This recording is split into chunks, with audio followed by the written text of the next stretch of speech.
जय जय माता दी, बोल सांचे दरबार की जय। मैं सरिता शुक्ला अपने और आपके यूट्यूब चैनल पर आप सभी का स्वागत करती हूं और बालाजी से यह प्रार्थना करती हूं कि आप सभी लोग सकुशल अपने घर सुरक्षित होंगे। आज की वीडियो में आप लोगों को बताऊंगी कि कन्या पूजन कैसे करते हैं, कैसे करने से हमको कन्या पूजन का विशेष लाभ मिलता है और महानवमी के दिन ऐसा क्या करें कि पूरे साल हमारा घर जो है धन धान्य से भरा रहे, माँ का आशीर्वाद पूरे साल हमारे ऊपर बना रहे।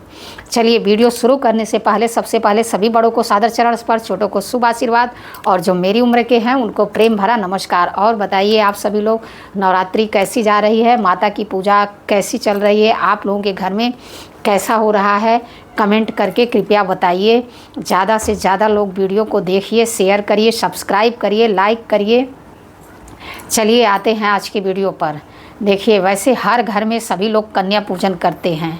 सबसे पहले हम थोड़ा बात कर लेते हैं कि इस बार अष्टमी और नवमी जो है दोनों एक ही दिन मनाई जाएगी, क्योंकि वैसे तो अष्टमी लग जा रही है, मतलब गुरुवार को ही लग रही है, लेकिन गुरुवार मतलब बृहस्पतिवार के दिन शाम दोपहर को लग रही है, इसलिए दोपहर के बाद जो लगता है और सप्तमी और अष्टमी का जो मेल होता है उस अष्टमी का व्रत नहीं रखा जाता है। तो इस कारणवश दूसरे दिन जो है 11 तारीख यानी कि शुक्रवार 2024 को अष्टमी और नवमी दोनों दिन की पूजा जो है इसी दिन की जाएगी। जो लोग अष्टमी का व्रत रहते हैं वो लोग व्रत भी इसी दिन करेंगे और इसी दिन जो है जो लोग हवन करते हैं, जैसे कि नवमी का हवन सभी के घरों में जो लोग नवरात्रि का व्रत रहते हैं, माँ का हवन करते हैं, वो लोग नवमी के दिन ही हवन करेंगे और नवमी के दिन ही कन्या पूजन किया जाएगा। मतलब ये सारे कार्यक्रम जो हैं 11 तारीख शुक्रवार को ही किए जाएंगे, क्योंकि 12 तारीख को सुबह जो है दशमी लग जाएगी, 12 तारीख को दशहरा मनाया जाएगा।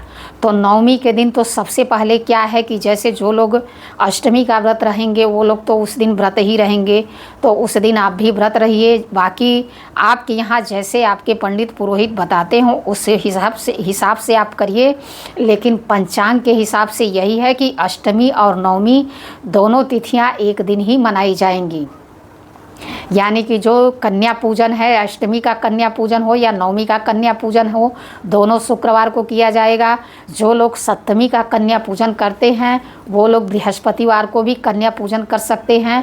बाकी तो वैसे कन्या पूजन आप नवरात्रि में रोज़ कर सकते हैं, ऐसा कुछ मतलब ये नहीं, मान्यता नहीं है कि नहीं कर सकते हैं। लेकिन विशेष रूप से हमारे धर्मशास्त्रों में जो बताया गया है अष्टमी और महानवमी के दिन कन्या पूजन किया जाता है, तो वो कन्या पूजन जो है 11 तारीख शुक्रवार को ही किया जाएगा। कन्या पूजन करने से हमको जो है माँ का आशीर्वाद विशेष रूप से प्राप्त होता है और इससे जो है महिलाओं को सम्मान भी मिलता है और इससे माँ का आशीर्वाद जो है खूब भर भर के मिलता है। तो इसलिए जितना हो सके इसी दिन कन्या पूजन करिए। और कन्या पूजन करते कैसे हैं आज मैं आप लोगों को उसके विशेष नियम कुछ बता रही हूँ। पहले जाइए, सभी कन्याओं को आमंत्रित करिए। जब कन्याएं आपके घर में आ जाएं, 9 कन्या और 1 लंगूर खिलाया जाता है, मतलब एक लड़के को, छोटे बच्चे को भी खिलाया जाता है साथ में। तो जाइए सबको कहाइए, जब आपके घर कन्या आ जाएं तो सबसे पहले उनके पैर धोइए, फिर उनको जो है आसन बिछा करके उस पर बैठाइए, फिर उनको जो है कुमकुम से उनका तिलक करिए और उनके जो है अगर लगा सकते हैं तो उनके पाँव में महावर ज़रूर लगाइए और उसके बाद उनकी पूजा करिए। उनको अब महावर तो सब लोग नहीं लगा सकते, तो इसलिए कोई बात नहीं, उसको आप छोड़ सकते हैं, लेकिन कुमकुम से उनका तिलक अवश्य करिए। फिर उनको जो है अक्षत ज़रूर, उनके तक चावल को अक्षत बोलते हैं, अक्षत उनके ऊपर ज़रूर छिड़किए। और उसके बाद छोटी छोटी चुंदरी आती है, अगर बड़ी ले सकते हैं तो बड़ी ले लीजिए, लेकिन अगर आप बड़ी नहीं ले सकते हैं तो छोटी छोटी जो चुंदरी आती है वो चुंदरी लीजिए, उनके सर पर रखिए। उसके बाद जो है उनकी आरती करिए, उनकी विधिवत माता रानी के रूप में उनकी पूजा अर्चना करिए, उनसे प्रार्थना करिए कि हे माँ, मैंने 9 दिन का व्रत आपका किया था, आज मैं उसको संपूर्ण कर रही हूँ, कन्या भोजन करा रही हूँ, मेरे व्रत को सफल करिए माँ, मेरी कामनाओं को पूर्ण करिए। उसके बाद जो है कन्याओं को जो भी आप बनाई हों, हलवा, पूड़ी, खीर, चने की सब्ज़ी बनाए, मतलब चना बनाया जाता है काला, जो आपके यहाँ जैसा बनाया जाता हो। अगर आप कुछ नहीं बना सकते तो जलेबी मंगा करके भी खिला सकते हैं, ऐसा कुछ नहीं है कि हाँ आप मतलब श्रद्धा होनी चाहिए। उनको जो है खिलाइए। खिलाने के बाद कन्याओं को, उसके बाद उनकी थाली उठाइए, थाली उठा करके व्यवस्थित रख दीजिए। उसके बाद उनको जो है एक फल, एक अंजलि चावल, मतलब ये अंजलि भर के एक अंजलि चावल, उसमें फल और कुछ द्रव्य रख करके उनको जो है अर्पण करिए उनको, और उनसे आप उनके चरण छू करके उनसे आशीर्वाद लीजिए। इस तरह से कन्या पूजन करिए। उसके बाद देखिए कि पूरे साल माता रानी की कृपा आपके ऊपर भर भर के बरसेगी। मैंने बहुत ही सिंपल तरीके से बताया है। अगर आप इसमें से कुछ नहीं कर सकते हैं, मान लीजिए आपके पास इतना धन नहीं है कि आप इतना कर सके, तो आप साधारण सिंपल उनको माता को टीका लगा करके उनकी आरती उतार करके आप उनको जो भी खिला सकते हैं यथाशक्ति उनको खिलाइए। सात्विक भोजन होना चाहिए, मीठा हलवा तो होना चाहिए। अगर हलवा खीर आप बना सकते हैं तो अवश्य बनाइए, इस दिन उनको खिलाइए। उसके बाद जो है आप जो है हवन करिए। अब हवन का भी मतलब, अब जैसे जो लोग मान लीजिए उद्यापन करना चाहते हों अपने व्रत का, वो लोग कन्या पूजन हवन के बाद करेंगे, और जो लोग उद्यापन नहीं करना चाहते हैं वो लोग पहले कन्या पूजन करिए, कन्या भोज कराइए, उसके बाद हवन करिए। और जिनको उद्यापन करना है वो पहले जो है हवन कराएं, उसके बाद कन्या पूजन करें। इस बात का विशेष रूप से ध्यान रखिएगा। और उसके बाद आपको क्या करना है, हवन करने के बाद आप जो है, बहुत पंडित लोग क्या करते हैं कि कलशा जो है धीरे से हिला देते हैं, कि मतलब वो प्रार्थना करते हैं कि सभी देवता अपने अपने घर को प्रस्थान करें, मैं फिर से अनुष्ठान करूंगी, फिर से आपको बुलाऊंगी। अगर आपने मिट्टी की मूर्तियां रखी हैं तो उसको जो है विसर्जित करना पड़ता है। अगर आपके घर ऐसी मूर्ति है, फोटो है, तो उसको विसर्जित नहीं किया जाता है। लेकिन ये कार्य दशमी के दिन विसर्जन का किया जाता है। उस दिन सिर्फ कलशा हिला दिया जाता है, बाकी दशमी का मैं आपको बाद में बताऊंगी। कलशा हिला दिया जाता है। उसके बाद इस दिन माँ सिद्धिदात्री की पूजा होती है, और अष्टमी भी है, तो इस दिन महागौरी की भी पूजा होती है।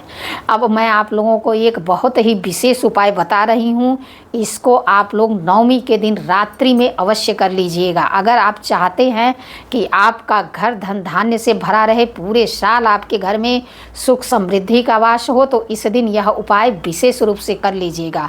आपको क्या करना है, रात्रि के समय 9 बजे के करीब आपको क्या करना है, 9 दीपक जला लीजिए, 9 दीपक ले लीजिए।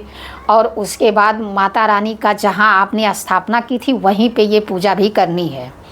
और अगर आपके घर में श्रीयंत्र है तो श्रीयंत्र रख लीजिए, अगर श्रीयंत्र का फ़ोटो है तो फ़ोटो रख लीजिए, अगर नहीं है तो चांदी का सिक्का रख लीजिए, अगर चांदी का सिक्का भी नहीं है तो साधारण सिक्का भी चलेगा। उसको वहाँ पे स्थापित करिए और उसके बाद 9 दीपक जलाइए।